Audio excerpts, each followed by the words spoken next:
Number 9. USS Kitty Wake. Launched in 1945, the USS Kitty Wake was an American submarine rescue ship that served during World War II. The 251-foot-long vessel went on to enjoy a lengthy career participating in submarine maneuvers and sea trials in the Caribbean and Mediterranean seas, as well as the Atlantic and Indian Oceans. The Kitty Wake also served in rescue and salvage missions. In addition to saving stranded soldiers and vehicles, it picked up 12 Cuban refugees who were found in a boat off Key West in 1963, attempting to flee their home country. After the Challenger space shuttle disaster in 1986, the ship and its crew found the missing black box at the bottom of the Atlantic Ocean during a massive search undertaken by the Department of Defense and the U.S. Coast Guard. The Kitty Wake was decommissioned in 1994 after 49 years of service. It languished in Norfolk, Virginia for several years during negotiations to relocate it to Grand Cayman as a natural reef and scuba diving site. In 2011, after several years of delays, the decaying ship was sunk in the shallow waters off 7 Mile Beach in the Cayman Islands. Today, the USS Kitty Wake is now one of the best-known diving wrecks in the Caribbean, if not the world. Number 8. Corsair fighter plane. 2 years after undergoing test flights in 1940, the American-made Vought F4U Corsair fighter plane went on its first combat missions in Guadalcanal. It saw action during World War II and the Korean War as a carrier-based aircraft, meaning it operated mainly from naval aircraft carriers. Known for its effectiveness, the Corsair was soon in high demand. The French received the final delivery of the aircraft in 1953. It was also used by the British, New Zealand, Argentine, and Honduran militaries, just to name a few. Throughout its 11-year production run, nearly 12,600 of the aircraft were produced. Even some Japanese pilots admitted that they thought the Corsair was the most formidable American fighter plane involved in World War II. During a routine training mission in Hawaii in 1948, one of the planes began sputtering. Its engine failed. Thankfully, the quick-thinking pilot safely and smoothly landed the ailing Corsair in the waters off Honolulu. He maneuvered it so gracefully it wasn't even damaged from the impact. While the plane sank to the seabed, the pilot reportedly swam ashore in his life jacket. Today, the submerged skeletal remains of the Corsair sits roughly 3 miles off the Oahu coast. Decades of being immersed in seawater have taken a toll on the aircraft. At first glance, it looks like all that's left of it is the fuselage, but one of the wings also remains, buried in the sand. Despite its decaying condition, the Corsair is a popular site for divers and underwater photographers. It's home to thriving populations of garden eels, jacks, stingrays, and other marine creatures who have repurposed the plane as an artificial reef. Number 7.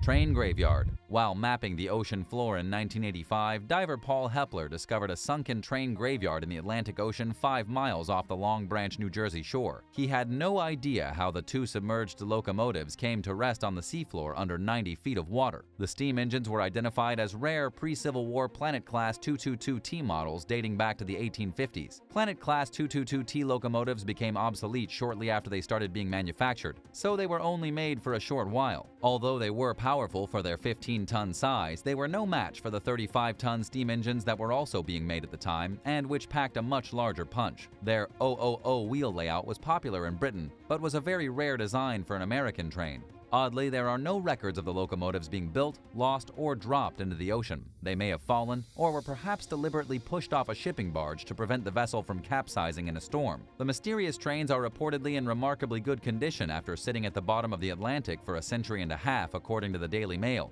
But the New Jersey scuba diving website tells a different story, stating that the engineers' cabins and other wooden parts rotted away long ago, leaving just the wheels and boiler barrel behind. In fact, the website describes the trains as not really that great of a dive. In 2013, a member of the Philadelphia chapter of the Explorers Club named Dan Lieb teamed up with the New Jersey Museum of Transportation to figure out what, if anything, to do with the locomotives. Nothing seems to have come of it, and they remain on the seafloor today. Do you think the trains should be removed from the ocean or left there? Let us know what you think in the comments down below, and if you're liking this video, be sure to hit the thumbs up and subscribe buttons if you haven't already. Number 6. Schmidt BF109.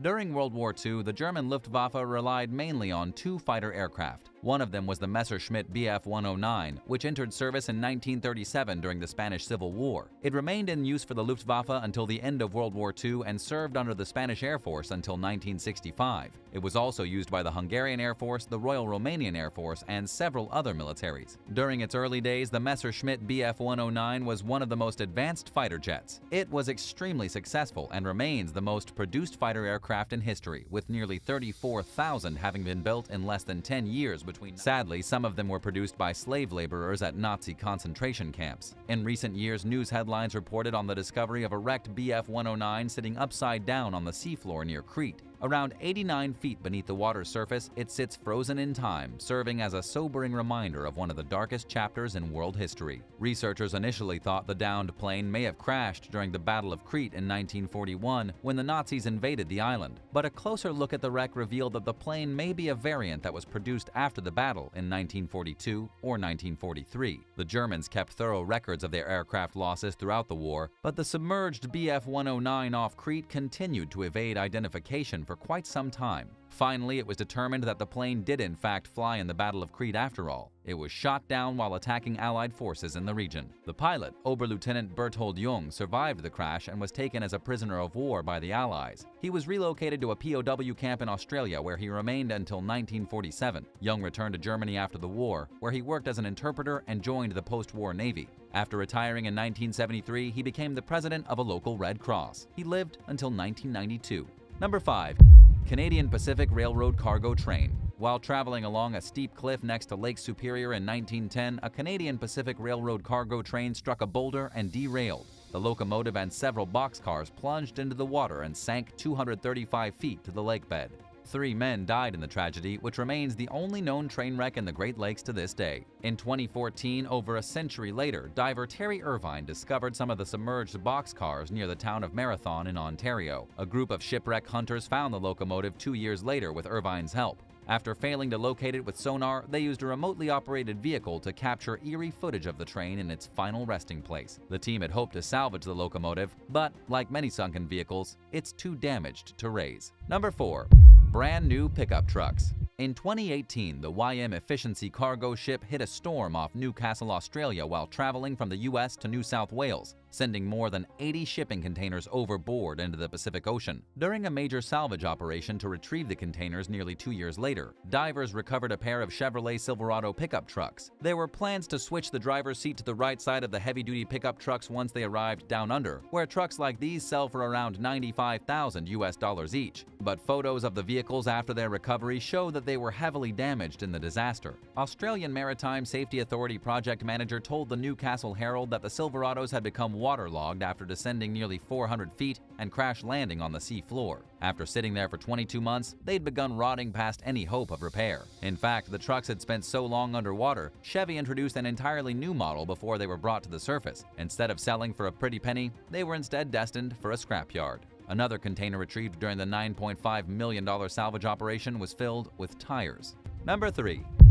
Dozens of luxury cars. Trucks aren't the only vehicles that have been found underwater. In 2002, the Norwegian car carrier MV Tricolor collided with the Bahamian cargo ship Kariba while traveling from Belgium to Southampton, England. It took just a half hour for the vessel to sink beneath the frigid waters of the North Sea, where it came to a rest 20 miles off the French coast. Thankfully, all 24 crew members survived. The Tricolor took 2,871 luxury cars down with it to the sea floor, including BMWs, Volvos, and Saabs. Altogether, the vehicles were worth around $100 million. The shipment includes a batch of highly coveted Volvo XC90 SUVs. Dutch salvage company Schmidt International was contracted to recover the sunken vessel the year after it wrecked. Using high-tension wires, workers cut the ship into 9 segments instead of refloating it in one piece. They were unable to save any of the submerged cars. Another cargo ship, the Ho Osaka, had a similar close call in 2015 when it began listing heavily shortly after departing from Norway for Germany. Crew members purposely beached the vessel in hopes of saving the 1,200 cars and SUVs aboard, including Jaguars and Land Rovers. The vehicles were worth an estimated $45 million.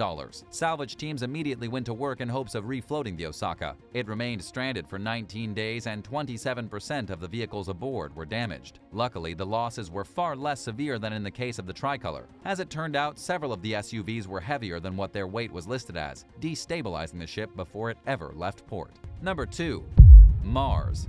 Built during the 1560s, the Swedish warship Mars was the leading ship of King Eric XIV's fleet. Named after the Roman god of war, it had a reputation for being the world's fiercest warship. Measuring 230 feet long, it was also one of the largest warships of its time. In 1564, shortly after it was built, Mars caught fire, exploded, and sank during a battle in the Baltic Sea. Between 800 and 900 Swedish and German sailors died and descended to a watery grave, along with a treasure trove of gold and silver coins. A team of divers discovered the wreck in 2011 after spending years researching its possible location. It sits 246 feet beneath the waves. Researchers confirmed the ship's identity after noticing its unique cannons and several other features. A collection of silver coins minted by Eric XIV of Sweden further verified that the wreck is the Mars. National Geographic reported in 2014 that experts had identified it as the best preserved vessel of its kind, representing the first generation of Europe's big three-masted warships. Maritime archaeologist Johan Rundby described Mars as a missing link that is helping to fill the gap of knowledge among experts when it comes to 16th century warships. Raising the wreck would be expensive and risky. To avoid damaging the fragile artifacts, researchers have agreed to leave it on the sea floor and to instead study it by scanning it and creating 3D reconstructions.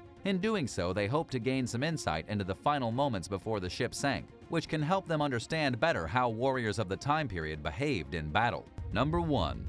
RMS Republic.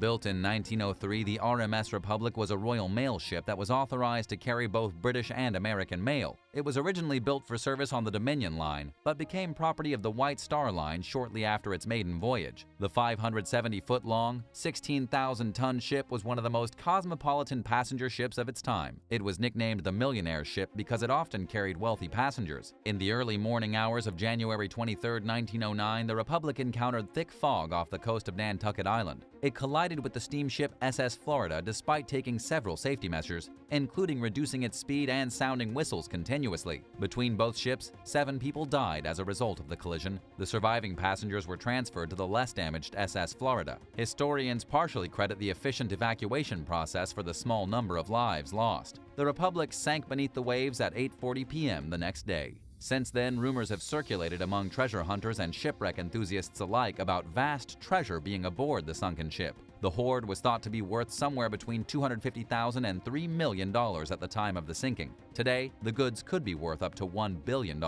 A team located the wreck in 1981, and in 1987, the team's leader, Martin Bayerl, raised $2.5 million from investors to further explore the vessel in hopes of finding the treasure. Number 9. Wooden Space Shuttle. During the Cold War, the United States and the Soviet Union competed to develop superior space technology and to be the first to reach certain milestones, including traveling to the moon. It was a race to see who could get there first. Starting in 1974, the Soviet Buran program sought to create a reusable spacecraft. The project was established in hopes of one-upping NASA's Space Shuttle program. The Buran spacecraft measured 56 feet long and was designed to hold 6 passengers with extra room for cargo and satellites.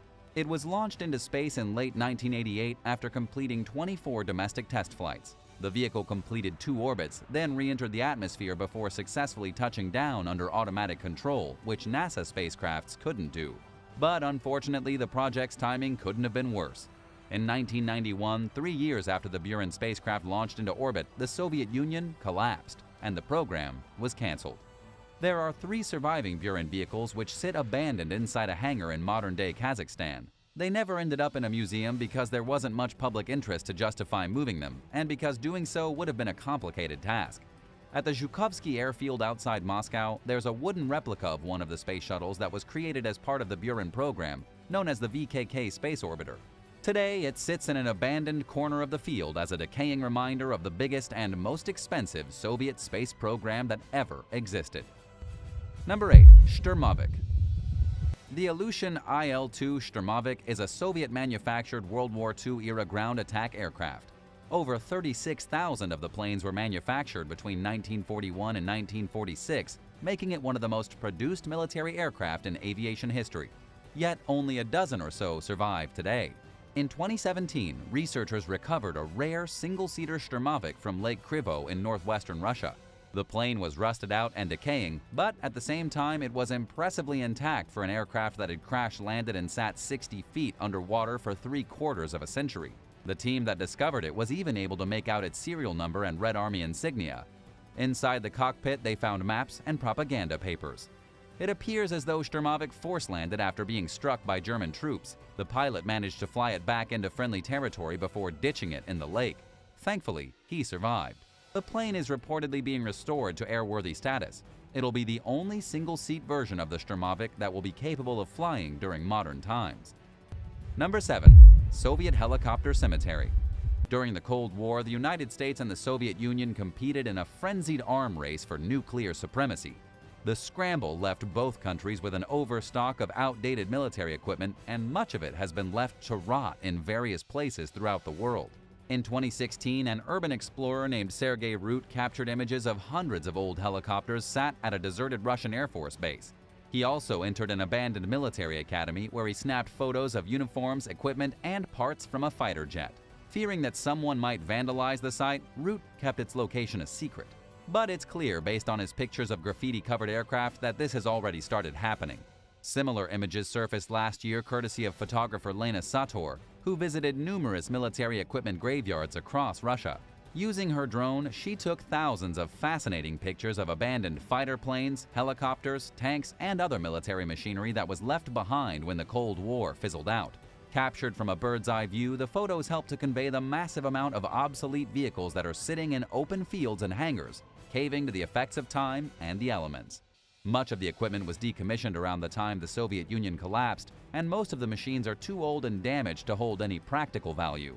In other words, they're outdated and not worth restoring. Number 6. Lady Be Good. Lady Be Good is the name of a U.S. Army Air Corps B-24 Liberator that disappeared over the Mediterranean Sea in 1943 while en route to Libya after participating in a bombing raid in Naples. It was the only one of the mission's aircraft that didn't return, and its 9-man crew also vanished. A thorough search turned up no signs of the plane and no clues to its fate, leading officials to conclude that Lady Be Good most likely plunged into the sea. The wreck was finally found in 1958 when an oil survey exploration crew spotted it in the Libyan desert. It was broken into 2 large pieces but was remarkably intact, thanks to the arid environment. It was clear just by looking at the plane that it had crashed. 2 years after its discovery, several crew members' remains were found strewn throughout the desert. The diary of co-pilot Robert Toner was also recovered. He wrote that Lady Be Good had overflown its base and crashed, and that 8 out of the 9 men initially survived.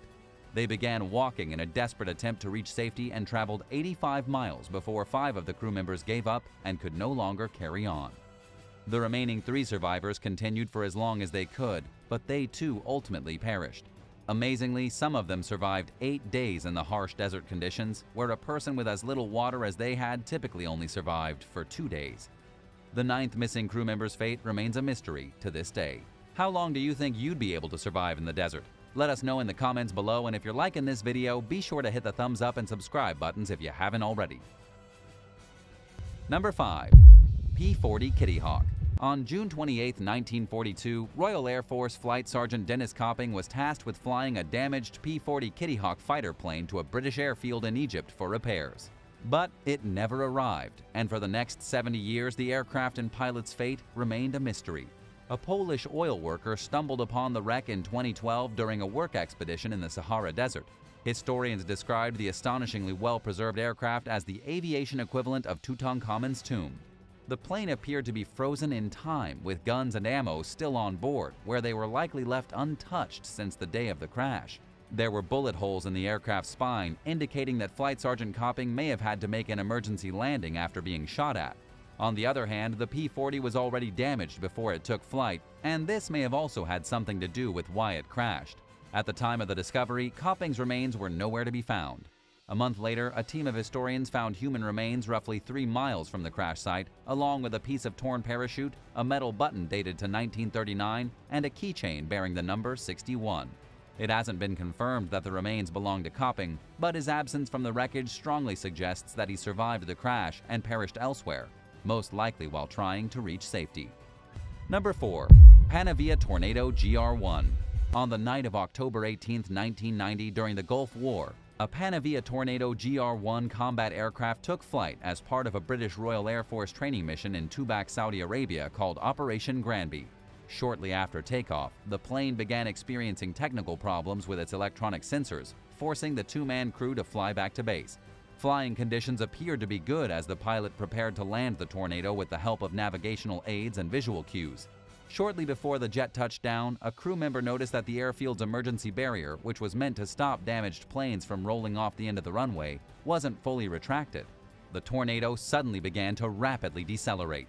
One of its front wheels slammed into the pavement, causing the landing gear to collapse right before the rear wheels hit the ground. After noticing smoke and flames in the cockpit, the pilot activated the ejection mechanism. Both crew members survived but were severely injured. Meanwhile, the Tornado's fuselage was heavily damaged. Officials decided that it wasn't worth fixing. The landing accident was bizarre, to say the least. Not many photos of it exist, and the wreck didn't sit for long before it was dismantled, packed onto another plane, and flown to the UK. It wasn't the only accident involving a Panavia Tornado to ever happen. In fact, the Aviation Safety Network has logged 173 safety incidents since 1979, with the most recent incident happening last year. Number 3. ATKA B24D Liberator. Also known as the Model 32, the consolidated B-24 Liberator is an American heavy bomber that was used extensively throughout World War II. In fact, it's the most produced heavy bomber and multi-engine aircraft in history, and it holds a few other distinctions. British Royal Air Force Liberators were the first aircraft to routinely cross the Atlantic Ocean, despite being difficult to fly and having poor low-speed performance compared to other bombers at the time. The B-24 nevertheless served numerous purposes in the Allied war effort, serving in every branch of the American military, as well as various other armies and navies. It played a primary role in the U.S. strategic bombing campaign in the Western European theater, as well as the Pacific, including in Japan. By the time the war ended, the B-24 and other early bombers were rendered obsolete by newer aircraft. There are only 13 surviving Liberators today, and some of them are either derelict or only partially intact. One example is the Atka B-24D Liberator wreck in Alaska's Aleutian Islands. It was deliberately crash-landed in late 1942 while on weather reconnaissance duty in 1942 due to bad weather, which prevented the plane from landing in a nearby airfield. With no other perceived options, the pilot managed to land the bomber safely on its belly, even after the tail broke off in mid-air. Fortunately, everyone walked away mostly unscathed. Brigadier General William E. Lind, the only crew member who was injured in the ordeal, suffered a fractured collarbone. The men spent the night at the crash site. Thankfully, they had enough food and were able to build a fire. The Navy picked them up the next day.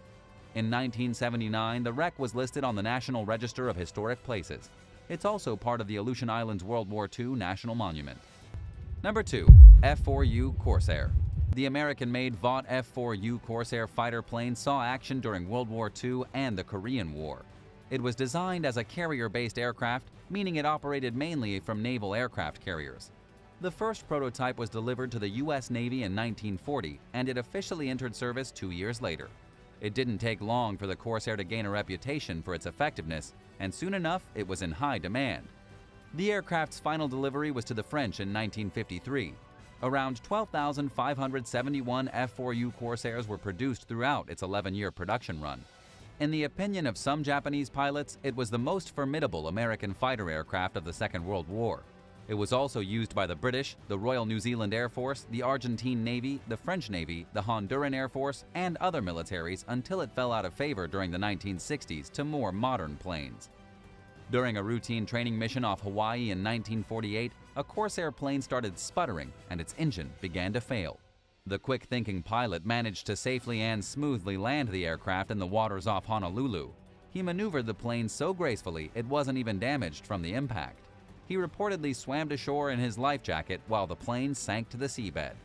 Decades of being immersed in seawater have taken a toll on the submerged Corsair, which is decaying on the ocean floor roughly 3 miles off the Oahu coast. At first glance, it looks like all that's left of the plane is the fuselage, but the starboard wing is also there, buried beneath the sand. This is the only wreck in Hawaiian waters that wasn't sunk on purpose. It's a popular site for divers and photographers and is home to a thriving garden eel population as well as jacks and stingrays. Unfortunately, visiting the Corsair requires advanced diving skills. It sits 115 feet underwater and is in an area known for its unpredictable and strong currents. Due to its depth, visitors can only stay at the site for a short time without compromising their safety. Aside from the wreck, there are an estimated 45 remaining privately owned F4U Corsairs left in the world.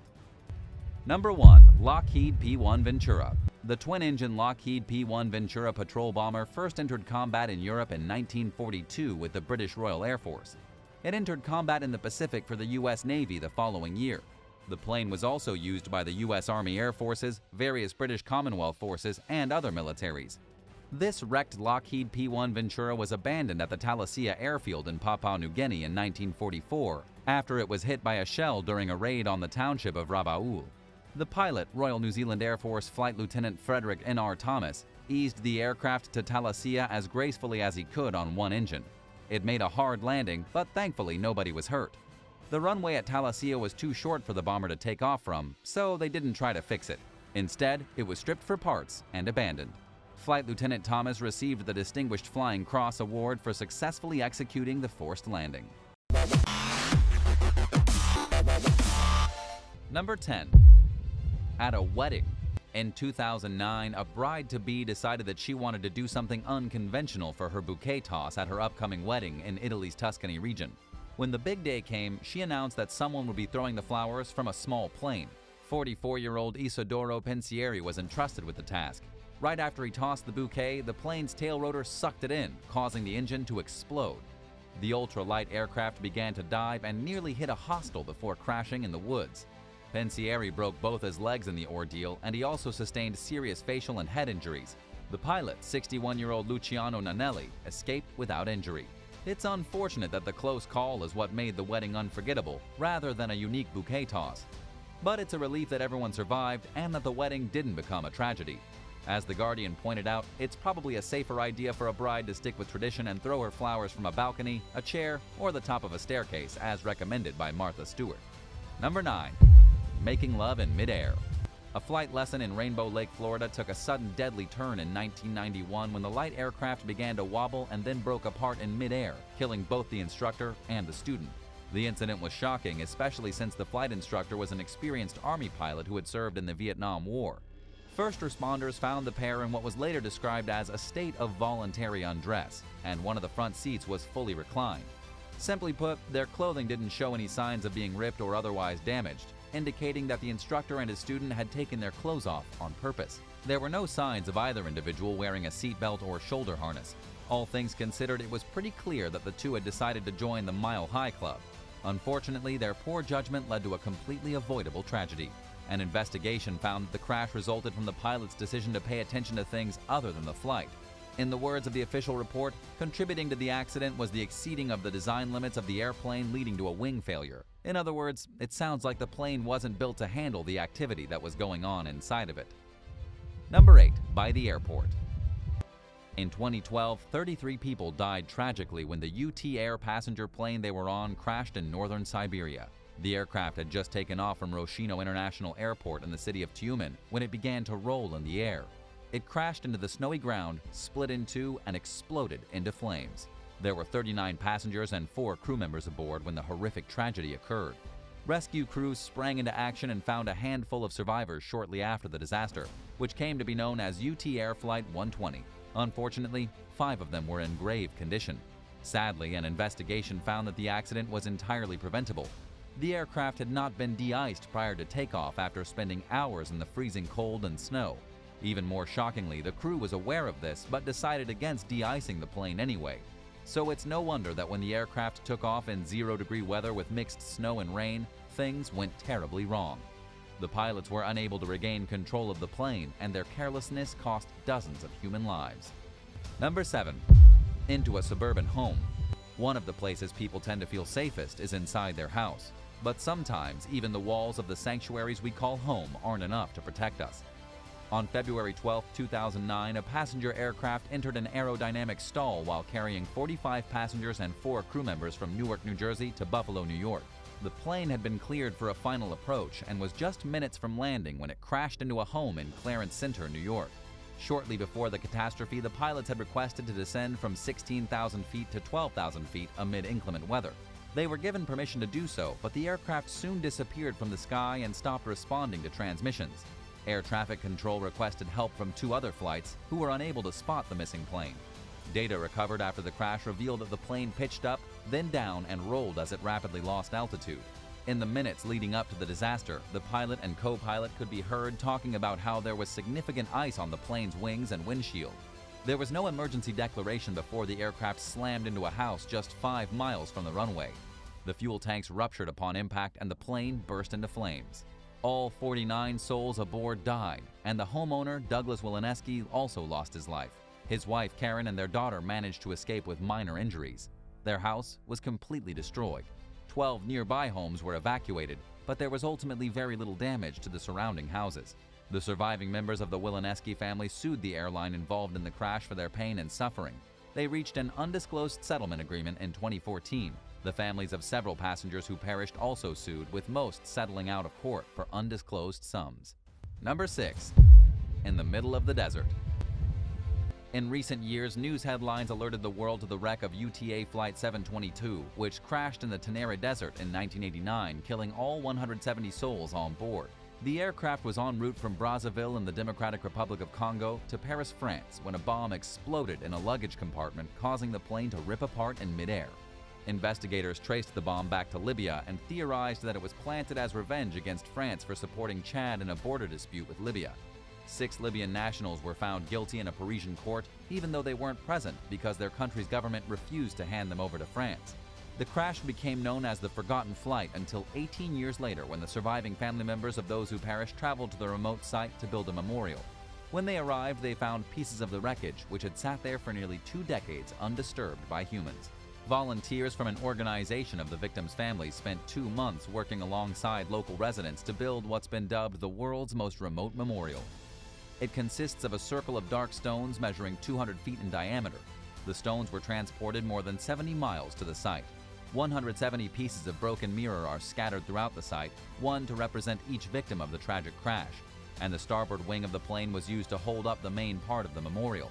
Widespread attention was finally drawn to the site in 2013 when someone spotted it on Google Earth.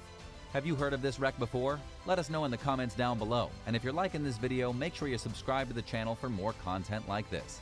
Number 5. On Arizona's highest mountain. With an elevation of 12,637 feet, Humphreys Peak is the tallest mountain in the state of Arizona.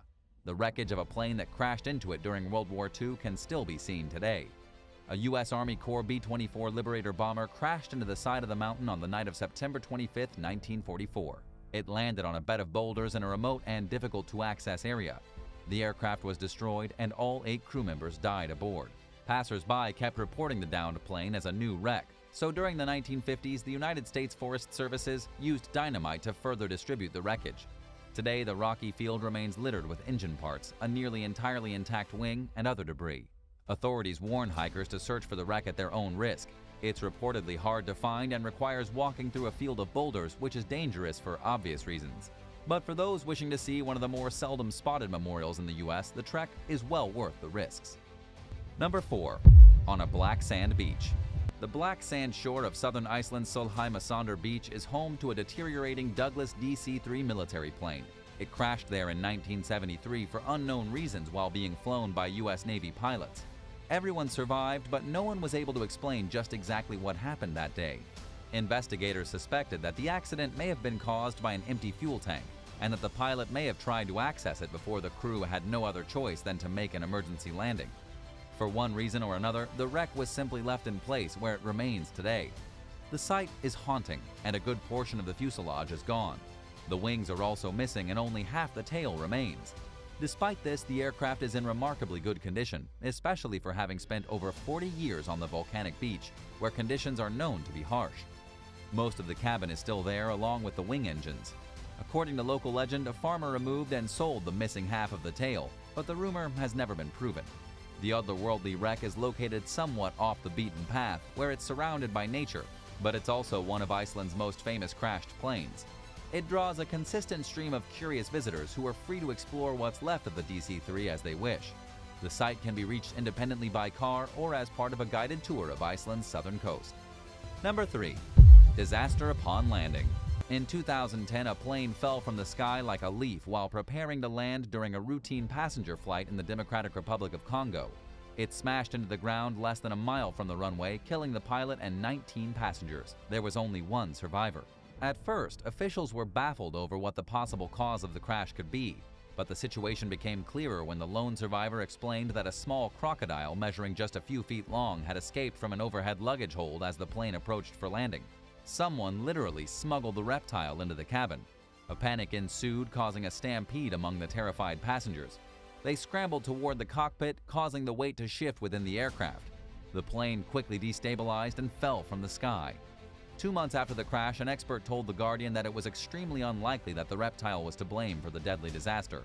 But investigators were unable to confirm that a suspected fuel shortage caused the accident, and the general consensus seems to be that the weight shift resulting from the crocodile's appearance is at fault. Number 2. In the jungle. Tucked away in the jungle on the Dutch Caribbean island of Curacao is a wrecked plane reminiscent of a scene from Indiana Jones or the TV series Lost. The weathered and overgrown aircraft has clearly been at the site for a number of years, but nobody seems to know how it ended up there. It represents the remnants of a twin turboprop built by the Nihon Aircraft Manufacturing Company of Japan, which flew under Aruba Airlines as Flight P4YSA. The plane's wing and twin props have been removed. At one point, there were reportedly plans to turn it into a restaurant, but the vision never panned out. There are no records of the aircraft's owner or what happened to the plane before it came to a rest at the remote site. In fact, truth be told, it's unclear whether the aircraft crashed or if someone moved it there. P4YSA was one of 2 of its particular model that the airline bought in 1986, with the other being classified as Flight P4YSB. While Flight YSA ended up in the Caribbean jungle, YSB suffered a much different fate. But unlike YSA, its fate is traceable. YSB was deliberately sunk as an artificial reef after it was damaged beyond repair during Hurricane Lenny in 1999. It's not too far away from its twin after having come to rest 40 feet beneath the waves off the coast of Aruba, which is located about 70 miles west of Curacao. Number 1. Entangled in the Trees. For many years, there was a mysterious small plane nestled among the branches of a tree at Heritage Park in Mission, British Columbia. All that's left of the single-seater aircraft is a mangled mass of metal consisting of what looks like a cockpit roof and perhaps a wing. Very few people know about the wreck. In fact, even many locals are unaware of it, according to Atlas Obscura. Additionally, nobody knows exactly when the plane crashed, just that it's been there since at least 1971. And the only way anyone knows this is based on the scrawlings of a graffiti artist who took the time to attach the year to their work. There are reportedly no records of the plane or the crash, and it's possible that it was moved to the trees from elsewhere. So it's unclear whether the deteriorating aircraft is even at the original site of the accident that destroyed it. It's almost as if it just appeared one day out of nowhere. In recent years, the pieces have fallen out of the tree and onto the ground in 2 separate places. Today, they sit near trails that run through the park and are easy to get to. But reaching the site requires roughly a half an hour of walking, so getting there does require some effort. Heritage Park is a popular place for mountain biking, hiking, dog walking, and other outdoor activities, so you're likely to run into visitors during your trip.